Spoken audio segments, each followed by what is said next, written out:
Саламатсыңарбы балдар, силерге жагымдуу маанай тартуулоо менен бүгүнкү класстык сатышты баштайбыз. Бүгүнкү сабагыбыздын темасы тазалык ден соолуктун булагы.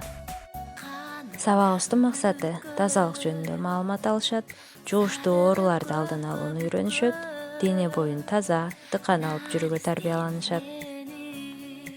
Тазалык деген бул эмне балдар? Тазалык бул адептүүлүк. Адептүү бала ар убак өз боюн таза алып жүрөт. Таза жерлерди басып, кийимдерди кир кылбайт. Ар убак самын колдонуп, өзүнүн тиш щеткасы, сүлгүсү, жүз арчысы болушу керек. Колунун, бутунун тырмагын алып, чачтарын тартипке келтирүү зарыл. Эгер жаныбарларды кармаласаң, сөзсүз колуңду жууп тамактан. Окуу куралдарыңды таза кармап, барактарын чийбей, булгабай сакта. Үй ичиндеги эмеректерди иретке келтирип, тазалап тур. Келгиле балдар, силерге тазалык жөнүндө ырларды окуп берейин. Кийинип жүр жасанып, досуң болсун тазалык. Чач тарабай мыш болбо, тазалыктан жазалып. Эстеди жей кептерин, кир болбосун дептериң. Бүктөп чийип булгаба, китебиңдин беттерин. Ор койбосун тырмагың, эске сакта бул жагын.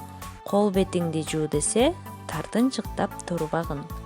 Адаттарың таштагын, кийимиң таза сактагын. Апаң көрүп кубансын, акыл кирген аппагын. Салам достор, менин атым Акылай. Мен азыр силерге кантип колду туура жууганды үйрөтөм.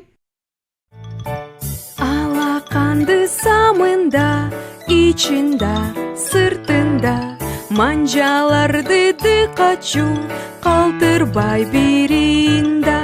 Бармактарды самында, айланта, айланта, тырмактарды унутпа, болсун таптаза.